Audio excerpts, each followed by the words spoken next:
saveurs divines. Cette bonne nouvelle du royaume sera prêchée dans le monde entier pour servir de témoignage à toutes les nations. Alors viendra la fin.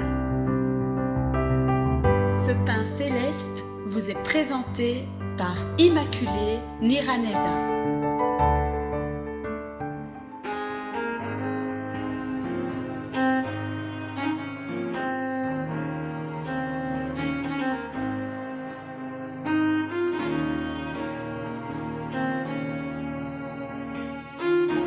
Bienvenue très chers amis à l'écoute de cette émission. Que la paix de Christ soit avec vous.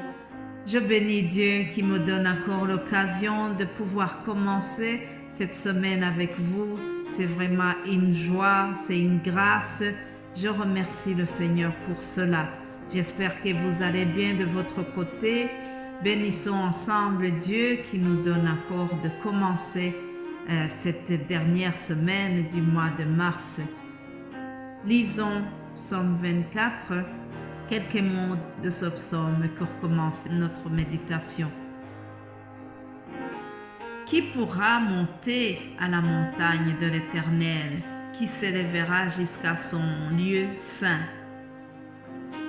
Celui qui a les mains innocentes et le cœur pur, celui qui ne livre pas son âme au mensonge et qui ne jure pas pour tromper.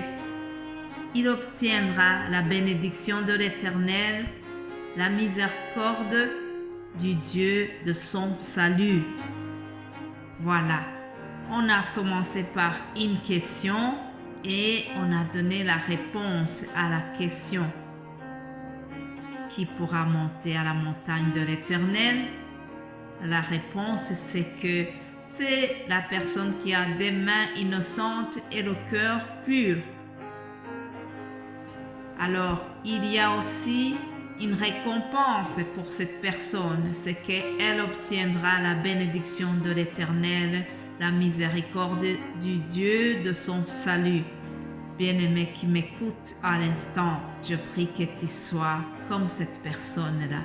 Je prie que tu aies un cœur pur, que tu gardes tes mains innocentes et après cela, tu obtiendras la bénédiction de l'Éternel. Que cette bénédiction soit sur toi, sur ta famille, sur tes amis, au nom de Jésus-Christ. Amen. Continuons notre méditation. Je voudrais d'abord remercier toutes les personnes qui nous encouragent. Je remercie vous tous qui se donnent pour la saveur divine. Il y a plusieurs façons de se donner à cette émission. Vous vous donnez par moyen de votre temps, par moyen des prières. Je sais qu'il y en a qui prient pour nous et ça me réjouit beaucoup. Je sais que vous payez beaucoup de votre temps pour préparer les messages. Les frères et sœurs qui collaborent avec moi dans ce ministère, vraiment, que Dieu les bénisse abondamment. Je sais que c'est un travail qui est difficile, chers amis. Les audios que vous regardez, ça ne dure que 10 minutes. Mais derrière les 10 minutes, il y a une longue préparation. Alors, que Dieu bénisse abondamment ces serviteurs qui se dévouent pour élargir le royaume de Dieu de cette manière-là. Alors, cette semaine, nous allons commencer un thème que nous avons appelé le processus de notre rédemption ou bien le cheminement de notre rédemption. Vous savez que dans 3 semaines, nous allons avoir la fête merveilleuse de Pâques. Alors, la fête de Pâques, bien avant cette fête, il y a des événements qui ont précédé le jour même. Il y a des événements qui ont précédé la résurrection de Jésus-Christ. C'est cela que nous allons voir ensemble. Aujourd'hui, par exemple, j'ai un sous-titre qui s'appelle « Le complot de Jésus-Christ ». Lisons ensemble ce complot, comment ça s'est passé dans Matthieu 26. Matthieu 26, je dis au nom de Jésus-Christ, lorsque Jésus eut achevé tous ses discours, il dit à ses disciples, vous savez que la Pâque a lieu dans 2 jours et que le Fils de l'homme sera livré pour être crucifié. Alors les principaux sacrificateurs et les anciens du peuple se réunirent dans la cour du souverain sacrificateur, appelé Caïphe, et ils délibérèrent sur les moyens d'arrêter Jésus par ruse et de le faire mourir. Mais ils dirent que ça ne soit pas pendant la fête, afin qu'il n'y ait pas de tumulte parmi le peuple. Voilà, le complot s'est passé de cette manière-là. Chers amis, Jésus-Christ, c'est un bon berger. Le bon berger a pris soin des âmes et de ses brebis. Le bon berger a tenu à les prévenir de ce qui allait se passer pour lui. Le bon berger ne voulait pas qu'ils soient trop choqués par ce qui allait arriver. En quelque sorte, souvent, il les prévenait en leur disant qu'il sera arrêté, tout ce qui allait lui arriver. Jésus-Christ a préparé ses disciples. Il leur en parlait bien avant que l'événement a eu lieu. Alors, ce jour-là, Jésus-Christ avait eu un long discours avec ses disciples. Il leur a parlé du jugement des nations. Il leur avait raconté la parabole des talents. Aussi, en même temps, il avait parlé de cette parabole sur les 10 vierges.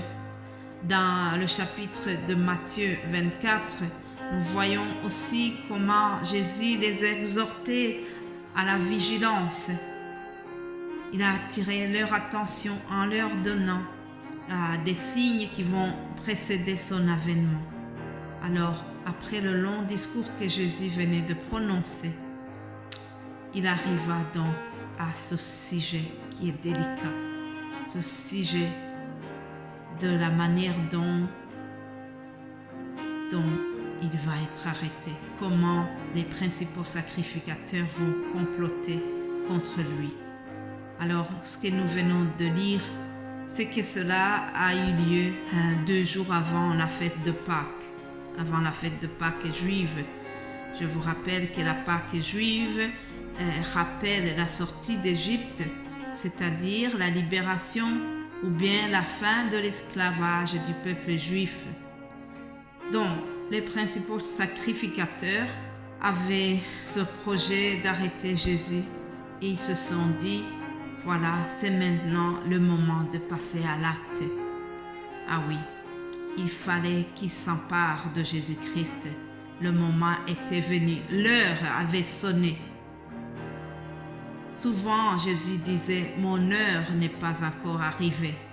Mais cette fois-ci, l'heure approchait. L'heure qui était prévue par Dieu était vraiment approchée. Notons la stratégie des sacrificateurs. Ils avaient prévu cette stratégie, c'est que ça ne devait pas se passer pendant la fête, afin qu'il n'y ait pas de tumulte parmi le peuple. Ils savaient bien que Jésus-Christ est un innocent. Ils savaient bien que Jésus-Christ n'a fait que du bien parmi le peuple. Donc, si le peuple apprend qu'ils ont arrêté un innocent, ils vont se révolter. Mais cela n'a pas empêché le projet divin de s'accomplir. L'arrestation a eu lieu et c'est Judas Iscariote qui a livré Jésus-Christ. Demain, je vais continuer concernant cette histoire. Mais avant de terminer, je voudrais vraiment vous supplier, je voudrais vous inviter tous à bien suivre pendant cette semaine parce que tout ce qui va se donner, c'est une suite logique C'est bien que tu commences à écouter depuis lundi, mardi, mercredi, jeudi, vendredi. Tout va s'enchaîner. C'est presque le même message qui va se suivre. Donc, c'est mieux d'avoir le contenu en complet. Soyez bénis. Passez une agréable journée et j'aurai la joie de continuer ce message demain par la grâce de Dieu. Amen.